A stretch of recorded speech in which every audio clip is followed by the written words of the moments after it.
PM के कृषि कानून वापस लेने पर विपक्ष ने क्या कहा है, सुनिए। उनकी जीत है जो कम से कम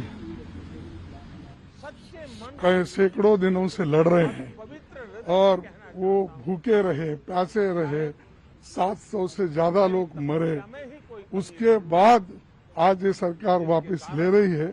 तो आप ही सोचिए कि कितने ये लोग किसानों के बारे में ये सोचते हैं।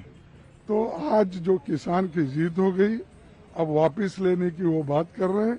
इससे यही महसूस होता है कि उन्होंने जो गलती की उसके लिए तो वो पश्चाताप कर रहे हैं। सरकार ने, माननीय प्रधानमंत्री महोदय ने अगर ये फैसला लिया है कि ये तीनों काले कानून वापस, एक से एक संदेश तो गया है। एक जीवित आंदोलन, जीवंत आंदोलन सरकार के फैसले पलट देता है। और एक और संदेश सरकार के लिए है कि अहंकार और हठधर्मिता में आप पार्लियामेंट से कुछ भी पास करा लेंगे और जनमानस उसको स्वीकार करेगा।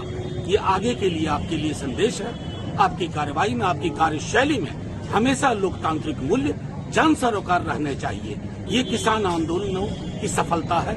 पूरे देश को सलाम, पूरे देश को बधाई। समाजवादी पार्टी के राष्ट्रीय अध्यक्ष जी 340 किलोमीटर का सफर उन्होंने रथ से किया पूर्वांचल एक्सप्रेसवे पे।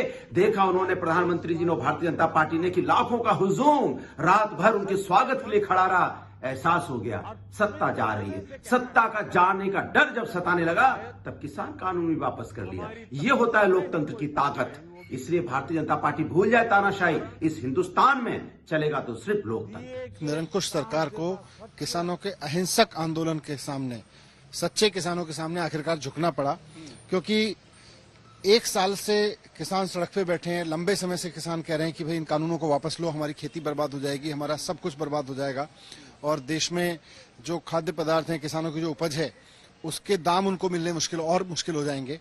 तो ऐसे में ये मांग उनको पहले ही मान लेनी चाहिए थी। सबसे पहले तो ये कानून जिस आनन फानन में लाए गए और जिस तरह से ऑर्डिनेंस में लाए गए, लॉकडाउन के बीच में लाए गए, उसी से शक पैदा होता था। तो कहीं ना कहीं सरकार की मंशा गलत थी।